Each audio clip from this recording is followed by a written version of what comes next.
और इसी मुद्दे पर खास चर्चा के लिए खास पैनल भी हमारे साथ जुड़ा हुआ है। रायपुर से हमारे साथ है अजय साहू, कांग्रेस प्रवक्ता हैं, बीजेपी नेता हैं, श्रीचंद सुंदरानी जी, वरिष्ठ पत्रकार हैं, रामोता तिवारी जी। आप सभी लोगों का बहुत बहुत स्वागत है इस खास प्रोग्राम में। सबसे पहले जिस तरह से सुंदरानी जी पूरे मामले को देखें कि किस हिसाब से देख रहे हैं कि कांग्रेस ने नक्सलियों पर काबू कम पाया है, आपकी सरकार की अपेक्षा नक्सली हमलों से जोड़कर देख रहे हैं, नक्सलियों की मौत से लेकर जोड़कर देख रहे हैं, नक्सली कितने सरेंडर कर चुके हैं, ये पैमाना क्या है जिस पर आप देखकर ये कह रहे हैं कि नहीं हमारी सरकार में ये कंट्रोल में थे, अब बेकाबू हो रहे हैं? देखिए, निश्चित रूप से भारतीय जनता पार्टी की सरकार थी और विरासत में नक्सली समस्या मिली थी और लगभग ये स्थिति थी कि नक्सली मूवमेंट बड़े चरम सीमा पर था। सरगुजा में पूरी तरह नक्सलवाद को सफाया किया। बस्तर के कुछ क्षेत्रों में नक्सलवाद बचा था। 2022 तक डॉक्टर रमन सिंह की सरकार ने संकल्प किया था पूरी तरह से सफाया करने का केंद्र सरकार के सहयोग से। केंद्र सरकार निश्चित रूप से गंभीर थी। इस बीच सरकार बदल जाने के बाद हमारे गृह मंत्री जी, राष्ट्रीय गृह मंत्री अमित शाह जी रायपुर में आके इस मूवमेंट पे बैठक की और केंद्र सरकार पूरी तरह से सहयोग करने को तैयार बैठी है। लेकिन कहीं न कहीं नक्सलियों के प्रति हमेशा लचीला रुख रहा है कांग्रेस पार्टी का। चाहे राहुल गांधी जी के पूर्व के स्टेटमेंट में दोहराना नहीं चाहूंगा, दिग्विजय सिंह जी के स्टेटमेंट, कांग्रेस पार्टी का कहीं न कहीं नक्सलियों के प्रति जो नरम रुख रहा, भूपेश बघेल जी भी बातचीत के बार बार वो आमंत्रित करते रहे, लेकिन नक्सल मूवमेंट कहीं थमा नहीं, बल्कि नक्सल मूवमेंट ने ग्रामीणों को, भोले भाले आदिवासियों को अपना शिकार बनाया। आज भी गांव में आतंक और भय का वातावरण है। कोई भी नक्सली के खिलाफ आवाज उठाने। सुंदरानी जी, दो चीजें हैं। एक तरफ आप कहते हो कि कांग्रेस की साठगांठ है, अगर साठगांठ है तो नक्सली जाहिर सी बात है जब साठगांठ है तो सरकार को परेशान नहीं करेंगे। एक तरफ आप कह रहे हो कि साठगांठ, दूसरी तरफ आप ये भी कह रहे हो कि नक्सली गतिविधियां बढ़ी हैं, तो ये तो फिर साठगांठ की बात गलत है। मैं ये कह रहा हूं कि नक्सलियों के प्रति कहीं न कहीं इनका नरम रुख है। अगर जो ग्राउंड वर्क तैयार किया था डॉक्टर रमन सिंह जी की सरकार ने केंद्र के सहयोग से, अगर उस पे चलती तो शायद 2022 में नक्सलवाद पे काफी कुछ अंकुश लगाया जा सकता था। तो किस अंकुश की बात कर रहे हैं आप ये बताएं पहले सुंदरानी जी। ऐसे अंकुश की बात कर रहे हैं जो कि 10 साल का रिकॉर्ड 2011 से 2020 के बीच में 3722 नक्सली हमले हुए, 489 जवान शहीद हुए और 600 से ज्यादा तकरीबन आम लोगों की मौत हुई। कुछ ऐसा इस प्रकार से आप चाह रहे हैं? और आपको पता है उन्हीं 10 सालों में एक रिपोर्ट आई थी, उस रिपोर्ट में यह कहा गया था कि झारखंड में छत्तीसगढ़ की अपेक्षा ज्यादा नक्सली जिले कवरित करते हैं, यानी कि कवर करते हैं, वहां पर ज्यादा नक्सलाइट है, फिर भी वहां की अपेक्षा छत्तीसगढ़ में ज्यादा हमले होते थे, ज्यादा लोगों की जान जाती थी। बाकायदा आंकड़ा है इसका। देखिए, मैं ये बता दूं, सरगुजा में भी नक्सलवाद पूरी तरह से हावी था, लेकिन डॉक्टर रमन सिंह की सरकार ने पूरी तरह से सरगुजा से नक्सलवाद को मुक्त कराया। रातवाल बस्तर में भी मुक्त करने की योजना थी। ये बार बार झीरम घाटी की घटना की बात करते हैं। मैं इन्हीं से पूछना चाहता हूँ, लखमा जी से पूछना चाहता हूँ, जब भूपेश बघेल कांग्रेस के अध्यक्ष थे और मैं स्वयं भी विधानसभा में विधायक था, बार बार वो कहते थे कि झीरम घाटी के सबूत हमारे पास थे और वे सरकार बनने के बाद इसको हम सबसे पहले रखेंगे और उन दोषियों को उजागर करेंगे, SIT भी गठित किया। क्या मैं पूछ सकता हूँ इनसे, ये जवाब देने की स्थिति में है कि वो झीरम घाटी की घटना के सबूत जो इनके पास थे, जेब में लेके भूपेश बघेल घूम रहे थे, वे आज कहाँ हैं? आज भूपेश बघेल के वो सबूत 4 साल निकल गए, वो क्यों नहीं पर्दा उठाया जा रहा है? हम भी चाहते हैं, भारतीय जनता पार्टी भी चाहती है कि नक्सलवाद का जो हमला सबसे बड़ा शर्मनाक हमला हुआ था, जिससे हमारे प्रथम पंक्ति के नेता शहीद हुए थे, आज हमें भी उस बात का अफसोस है कि उनके जो सबूत भूपेश बघेल लेके घूम रहे थे वे सार्वजनिक क्यों नहीं किए जाते? सुंदरानी, मैं सवाल ले लेता हूं अजय साहू जी।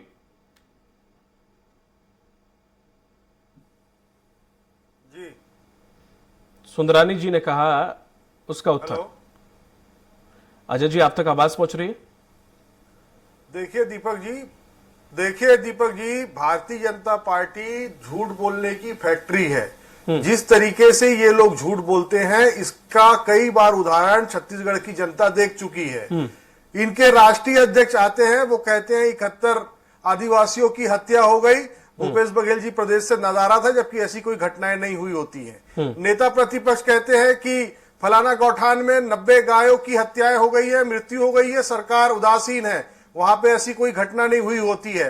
पूर्व मुख्यमंत्री जिनके कार्यकाल का बखान सुंदरानी जी कर रहे थे, वो कहते हैं कि मैंने अपने कार्यकाल में 60,000 किलोमीटर की सड़कें बनाई, लेकिन छत्तीसगढ़ में सड़कें मिल रही है 32,833 किलोमीटर की, बाकी सड़कें कहां गई। तो इस तरीके से ये लगातार इस झूठ बोलते रहे हैं।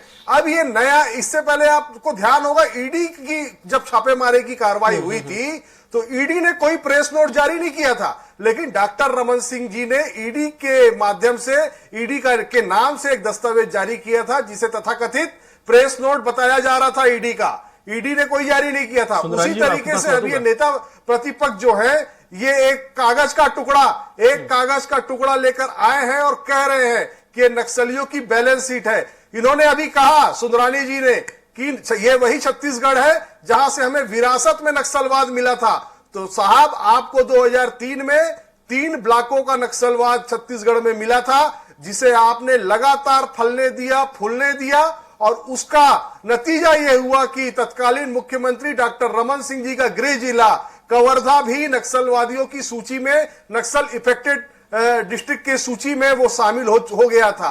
तो आपकी क्या नीतियां थी, और आपके कितने सारे नेताओं के नाम रसीद देते हुए, चंदा देते हुए, नक्सलियों का इलाज कराते हुए, भाजपा से संबंधित लोग किस तरीके से नक्सलियों को रसद पहुंचाने का काम करते थे, ये सारी चीजें कहीं छुपी नहीं है। इससे बड़ा एक और action plan doctor Raman Singh ji ने अपने कार्यकाल में बनाया।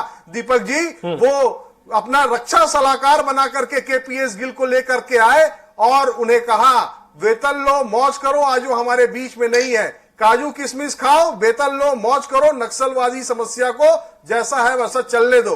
तो ये भारतीय जनता पार्टी की नीयत है। प्रदेश देख रहा है, 15 वर्षों में आपको लगातार 3 बार जनादेश मिला। झीरम घाटी की घटना हो जाती है, सरकार में भूपेश बघेल जी नहीं थे, तब आपका काम था। आज हमने एसआईटी गठन किया है, लेकिन किस तरीके से डॉक्टर रमन सिंह जी इस मामले से पर्दा ना उठे, दोषियों के नाम उजागर ना हो, पीड़ित पक्ष को न्याय ना मिले, इसलिए केंद्र सरकार को लगातार जा करके इस तरीके से ब्रीफ करते हैं कि एनआईए जो है एसआईटी को कागजात नहीं सौंप रही है। ये भारतीय जनता पार्टी की मंशा है। ये यहां पर बैठ करके घड़ियाली आंसू बहा सकते हैं और बहाने का दिखावा कर रहे हैं, लेकिन भारतीय जनता पार्टी अपने आप में झूठ बोलने की फैक्ट्री है। ये छत्तीसगढ़ में मुद्दा विहीन हो गई है, इनके पास मुद्दे नहीं है, तो ये इस तरीके के कोई एक दस्तावेज ला करके सनसनी फैलाने का काम कर रहे हैं। इसको छत्तीसगढ़ की 3.25 करोड़ जनता देख रही है और इसका करारा जवाब मिलेगा। ठीक है तिवारी जी, नक्सल समस्या को सिर्फ बंदूक से ही हल किया जा सकता है क्या? नक्सली को मार गिराओ तो ये समझ में आएगा कि हाँ सरकार काम कर रही है, या नक्सलियों को समझाने के या उन्हें बैकफुट पर लाने के और भी तरीके हैं? जैसे कि अभी वर्तमान सरकार ने जो भी हाल ही में कुछ स्टेटमेंट ऐसे जारी किए थे, कुछ आंकड़े भी जारी किए थे कि हमने इतने स्कूल मुक्त करा लिए, हमने इतने गांव मुक्त करा लिए, हमारी जो चौकियां हैं हम नक्सलियों पर फायर करने के बजाय जो वहां के क्षेत्र के लोग हैं उनका विश्वास जीत रहे हैं, जिससे कि उन क्षेत्रों से नक्सली की समस्या है वो हल्के हल्के करके धीरे धीरे दूर हो रही है, क्योंकि गांव वाले जागरूक हो रहे हैं, उन्हें नक्सलियों की मंशा समझ में आ रही है। ये भी तरीका हो सकता है। देखिए, नक्सलियों बात को खत्म करने के लिए दोनों राजनीतिक दलों को राजनीति से ऊपर उठकर बस्तर के जो निरीह आदिवासी हैं उनके हितों को प्राथमिकता देते उनको सोचना पड़ेगा और संयुक्त रूप से अभियान चलाएं। और दूसरी बात, इनकी जो कार्यवाही है वो लगातार चलते रहे, संयुक्त टीम बने और जोरदार तरीके से अभियान चलेगा। सरकार चाह ले तो देश की कोई भी समस्या है वो 1 महीने 15 दिन में वो हल हो सकती है। सरकार की इच्छा शक्ति की कमी के कारण ये समस्याएं बढ़ रही है, पहली बात। दूसरी बात, ये तो एक धनात्मक कार्रवाई, कठोर कार्रवाई हो सकती है। दूसरी ओर उन भोले भाले आदिवासियों का भी उनके मान सम्मान, उनकी समस्याओं को हल करने, उनके बीच जनप्रतिनिधि और प्रशासन को पहुंचने की जरूरत है और उनके भावनाओं के अनुरूप वहां पर काम हो, उनके भावनाओं को जीते, उनके शिक्षा, रोजगार, स्वास्थ्य जो पहली प्राथमिकता है उसको हल करने के लिए कड़े कदम उठाए, तो वहां पर नक्सलवाद खत्म हो सकता है। तीसरी बात, जहां तक चंदा की बात है, तो नक्सली जो चंदा है वो हर सरकार में वो वसूलते हैं। अवैध तरीके से जो नक्सली वसूलते हैं उसके करोड़ों में और अरबों रुपयों में है। वो लंबे समय से जंगल के एक बड़े भूभाग में राज करते हैं, तेंदुपत्ता व्यापारियों को धमकाते हैं, ठेकेदारों को धमकाते हैं, प्रशासन के अधिकारियों को चमकाते हैं और एक लेवी वसूलते हैं। एक बड़ा कृत्य वो भय बनाकर आम लोगों को मारकर भय बनाते हैं और भय के आड़ में वो दोहन कर रहे हैं। ये एक लंबे समय से चलती आ रही प्रक्रिया है और उसी के आड़ में वहां पर राजस्व विभाग के अधिकारी, वहां पर निर्माण विभाग के अधिकारी, वहां पर काम करने वाले बड़े ठेकेदार और जितने उद्योग हैं उन सब से कई सौ करोड़ वसूलते हैं और इसका उपयोग वो लोग सरकार, जो भी सरकार रहे या देश विरोधी गतिविधियों में उसका उपयोग करते हैं। ठीक है। इन लोगों के खिलाफ सख्ती से कार्रवाई होनी चाहिए। जो उनको पैसा देते हैं उनके खिलाफ भी कार्रवाई हो और जो इस तरह की गतिविधियों में शामिल हैं उनके खिलाफ अगर सख्ती से कार्रवाई कर ले सरकार, तो एक नक्सलवाद की जो समस्या है हल हो सकती है। ठीक है। इस तरह से चंदा उगाही जो है, जबरिया भय बनाकर वसूली, वो तत्काल बंद होनी चाहिए। जो जो लोग इसमें शामिल है उनके ऊपर सख्ती से कार्रवाई होनी चाहिए। वो नहीं होने के कारण उन लोगों के खिलाफ इस तरह की गतिविधियां बढ़ती है। तो एक जिस तरह से बस्तरवार में नक्सल पर बहुत सारी चर्चाएं होती है, नक्सलवाद की समस्याओं पे बड़े बड़े बखान दिए जाते हैं, परंतु धरातल की में वहां पर स्थिति है उसको समझते हुए उस दिशा में अगर काम किया जाए तो वो नक्सलवाद पर खत्म हो सकते हैं। पिछले वर्षों में नक्सलवाद वास्तविक में छत्तीसगढ़ और बस्तर में कम हुए हैं।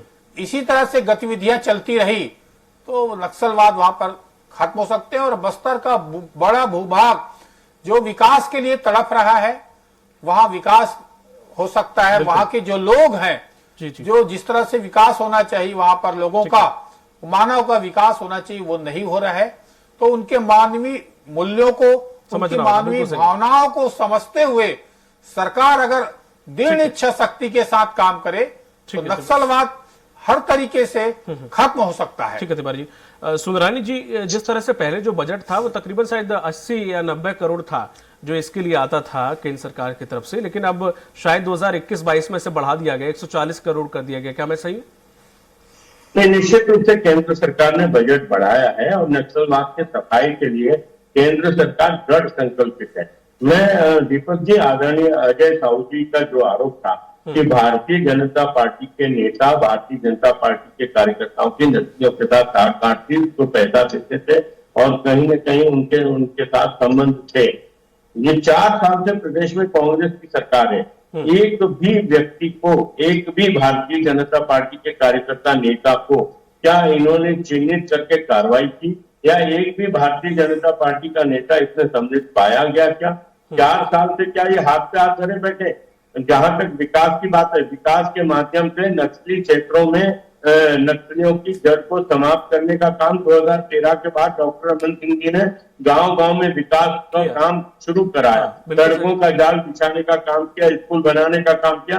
कहीं न कहीं नक्सलियों के क्षेत्र में जब सीधा संपर्क होगा, सड़कों का जाल बिछेगा, तो डॉक्टर सिंह जी की यह योजना थी कि के माध्यम से वहां के मूल आदि को अपने साथ जोड़ना, उनको नक्सलियों से दूर करना, ये उद्देश्य रहा। लेकिन आज विकास ठप हो गया, बस्तर में पूरी तरह से ठप हो गया। कितनी भी बात कर लें लेकिन विकास ठप हो गया। आज अगर नक्सलियों को कहीं से, मैं आदरणीय तिवारी की बात से सहमत हूँ कि जो लोग नक्सलियों की प्रत्यक्ष अप्रत्यक्ष मदद करते हैं, ऐसे चेहरों को बेनकाब करते हैं, उनके खिलाफ कार्रवाई की जानी चाहिए। तो क्या ऐसे चेहरों की पहचान कैसे होंगे सुंदरानी जी? आपकी सरकार भी रही थी, आपने ऐसे लोगों नहीं, हमारी चंदा तो तब भी पहुंचता था ना उन लोगों को। जाना पड़ा। इन 3 सालों में अगर आपने काम किया, इसमें कोई दो राय नहीं है कि आपने काम नहीं किया, सड़कें बिछाई, स्कूल बनवाए, काफी उन्नति की आपने, बिल्कुल सहमत हूं।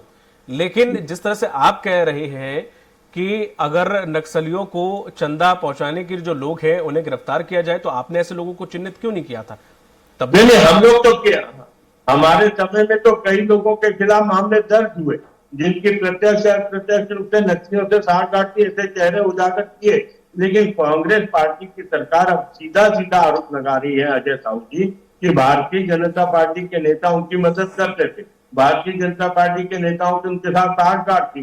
तो 4 साल में ऐसे किस भारतीय जनता पार्टी के नेता का चेहरा इन्होंने उजागर ये किया? तो राजनीति का हिस्सा है। देखो, आरोप और प्रत्यारोप लगाना के नहीं दीपक जी, आरोप है।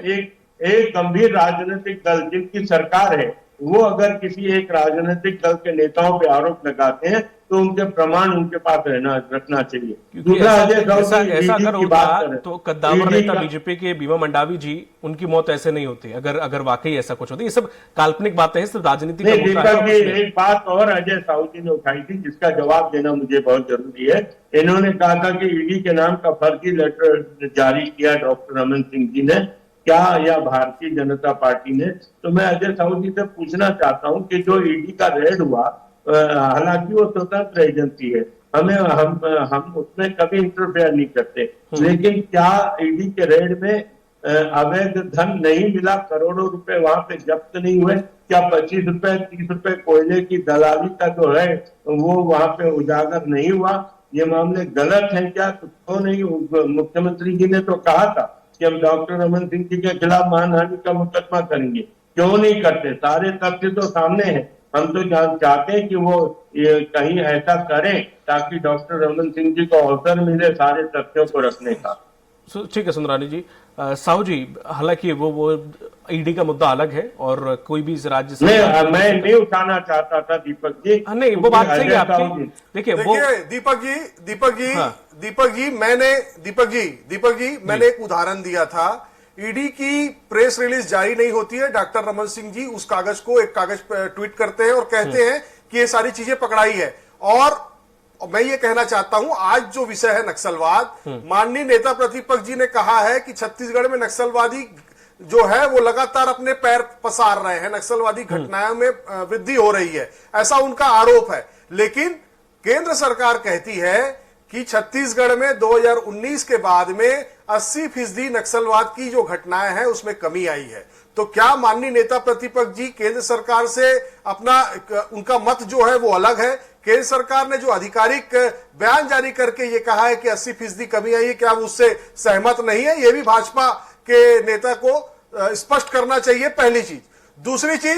दूसरी चीज हमारी सरकार बनने के बाद हमने जहां पर पीड़ित पक्ष से बात की, वहां के स्थानीय लोगों को रोजगार मुहैया कराने की दिशा में काम किए। अबूझमाड़ तक जो जाना दुर्भर हो गया था, वहां पर भी ऐसे सुदूर अंचलों में हमने कैंप का निर्माण किया, आदिवासियों को विश्वास में लिया, वहां विकास किया और उन्हें सुरक्षा प्रदान की। इन्होंने तो सड़वा जुर्म के नाम पर सैकड़ों गांव खाली करा दिए थे। कौन सा ऐसा षड्यंत्र था कि ये लोग वहां से आदिवासियों को भगाना चाहते थे? हमने तो वापस बसाने की दिशा में काम किया ताकि बस्तर की जो खूबसूरती है वो आदिवासियों के साथ रहे। जो बस्तर बारूद के नाम से जाना जाता था, वो बस्तर आज कॉफी की खेती के नाम से जाना जाता है। जो बस्तर को नक्सलवाद के नाम से जाना जाता था, आज वो बस्तर डेनेक्स जीन्स के माध्यम से वहां के लोगों को रोजगार दे रहा है। लोग बंदूक छोड़ रहे हैं। हम लोगों को विश्वास में लेकर के नक्सलवादियों को पीछे तक खदेड़ने में कामयाब हुए हैं। भूपेश बघेल जी की मंशा का ही नतीजा है कि उन्होंने जो कमर कसी है, नक्सलवाद समाप्त होकर के रहेगा, तो हम नक्सलवाद समाप्ति की ओर जा रहे हैं। नक्सलवाद कितना समाप्त हो गया ये तो बाद में पता चलेगा, लेकिन सवाल ये खड़ा होता है कि दो चीजें हैं। आपकी सरकार में अभी कोई नक्सलियों का कोई बड़ा हमला देखने को नहीं मिला। 2021 में जरूर देखने को मिला था, सबसे कोई बड़ा नक्सली हमला नहीं देखने को मिला। दो चीजें हैं कि आपकी मुठभेड़ भी बहुत कम हो रही है, नक्सली गतिविधियां भी वो इतनी नजर नहीं आ रही हैं। तो इसकी दो चीजें, या तो आप कार्रवाई करेंगे तब मुठभेड़ सामने आएगी, और कार्रवाई नहीं करेंगे तो मुठभेड़ सामने नहीं आएगी। तो क्या बीजेपी ने वाकई कार्रवाई की थी इसलिए मुठभेड़ें सामने ज्यादा आई, या आप कार्रवाई कर नहीं रहे इसलिए मुठभेड़ें सामने आ नहीं रही? दीपक जी, भारतीय जनता पार्टी के कार्यकाल में, उनके शासन में कार्रवाइयां होती थी तो केवल भार मार बंदूक ही जब्त होती थी। हमारी कार्रवाइयां होती है तो LMG और स्टैंड गन और AK-47 जैसे जो अत्याधुनिक हथियार है वो जब्त होते हैं। तो ये दर्शाता है कि किसकी मंशा कैसी कार्रवाई करने की है। दूसरी तरफ भारतीय जनता पार्टी कहती है कि हमने सड़कों का जाल बिछाया, लेकिन साहब जिन सड़कों पे 12-12 हमारे जवान शहीद हो गए, वो जो सड़क है उसका डामर एक ही बारिश में धुल जाता है। कौन उसका कमीशन का पैसा खाया? शहादत के खून से कौन अपने घर की तिजोरियों को भर करके समय की कमी है, इसलिए मैं विदेशों में पैसे को इन्वेस्ट किया? इसका भी जवाब सवाल में तिवारी जी से लेना चाहूंगा। भारतीय जनता पार्टी के नेताओं ठीक है साहू जी, समय कम है, बार बार उजागर समय समाप्ति की ओर है। साहू जी कहता हूँ, साहू जी सुंदरानी जी में ठीक है तो मानहानि का केस करके तिवारी जी मेरा आपसे सवाल है, कोर्ट में प्रमाण दूंगा कि किस नेता की संलिप्तता थी। ठीक है साहू जी समय कम है, भाजपा का प्लीज। हाँ ठीक है तिवारी जी, वहां से कैसे सवाल आपसे है कि जिस तरह से नक्सलियों के पास LMG AK-47 ऐसे अत्याधुनिक वेपन्स अगर आ रहे हैं तो सबसे पहली बात इंटेलिजेंस का फेलियर तो है ही है, उसे हटा दीजिए। ये कहां से आ रहे हैं? जरूर किसी न किसी सफेद पोश या किसी न किसी बड़े लोगों के मिले होने की पूरी आशंका है, चाहे वो किसी भी पार्टी का हो चाहे कुछ भी हो। इतने बड़े हथियार और इतने बड़े पैमाने पर नक्सलियों के पास अवेलेबल रहते हैं, वो तो पूरी शीट बना रहे हैं। अगर ये सत्य है, अगर शीट उन्हीं की है तो कमाल की बात है। वो तो पूरा मैनेजमेंट और पूरी सरकार चला रहे हैं। कम शब्दों में दीजिएगा तिवारी जी, समय बहुत कम है। बिल्कुल अच्छी बात कही आपने और सही बात कही है कि नक्सलियों को इतने आधुनिक अस्त्र शस्त्र कहां से मिल रहे हैं, उनको रसद कौन उपलब्ध करा रहा है, और जनप्रतिनिधि जो है वो जिस तत्परता के साथ, जिस मन के साथ इसकी लड़ाई लड़ना है वो लड़ नहीं पा रहे हैं। तो एक बड़ा सवाल कई चीज छोड़ रहा है। क्या ये भ्रष्टाचार करने के लिए करोड़ों अरबों रुपया आता है, उसके कारण नक्सलियों को जिंदा रखे हैं और उसके आड़ में बड़ा भ्रष्टाचार का केंद्र बन चुका है क्या? हाँ, ये भी हो सकता है, एक बात। दूसरा, उन आदिवासियों को जो जिनको हक है उनके विकास का, उस विकास को रोकने के लिए बड़ी शक्तियां जो है इस तरह के चीजों को रोक नहीं पा रहे हैं, गलत चीजों को ये लग रहा है। और सबसे बड़ी बात जो आपने कही है कि इन लोगों को विदेशी हथियार कैसे मिलते हैं, कैसे इन तक पहुंच पाते हैं। बिल्कुल, चारों तरफ जंगलों से घिरा हुआ बस्तर है, उस बस्तर तक इतने आधुनिक अस्त्र शस्त्र पहुंचना राज्य सरकार का, केंद्र सरकार का, पड़ोसी राज्यों का, वहां के जनप्रतिनिधियों का, वहां के अधिकारियों का, इन सब को अलग अलग तरीके से चौकसी करनी पड़ेगी, इन पर बिल्कुल निगाह रखनी पड़ेगी और इनके खिलाफ अलग अलग तरीके से एक युद्ध चलाना पड़ेगा, तब ये समस्या हल हो पाएगा। बिल्कुल सही कह रहे हैं, क्योंकि RPG जैसे ऐसे मॉडर्न हथियार जो कि छोटे छोटे फौज के बटालियन तक में नहीं होते हैं, वो उनके पास अवेलेबल हो जाते हैं। तो जाहिर सी बात है कहीं ना कहीं तो कोई तो है ऐसा जो कि इन्हें पाले रखना चाहता है, इन्हें जिंदा रखना चाहता है, जिससे उनकी रोजी रोटी या सरकार चलती रहे। जो भी हो, इस पर काम करने की जरूरत है, वरना आने वाले समय में यह समस्या और विकराल रूप ले सकती है। अजय जी, रामता तिवारी जी और श्रीचंद सुंदरानी जी, आपका बहुत बहुत शुक्रिया इस चर्चा में शामिल होने के लिए। तो छत्तीसगढ़ की सबसे बड़ी समस्या और सबसे बड़ा मुद्दा नक्सली आज भी बना हुआ है, और लगातार जहां राज्य सरकार कह रही है कि वो इस पर काबू करे हुए हैं, तो वहीं बीजेपी सरकार लगा रही है आरोप कि वो संरक्षण देने का काम कर रहे हैं। अभी देखने वाली बात होगी कि कौन संरक्षण दे रहा है और कौन उन पर काबू करने की कोशिश कर रहा है। इस पर चर्चा में फिलहाल इतना ही। दीजिए इजाजत, नमस्कार।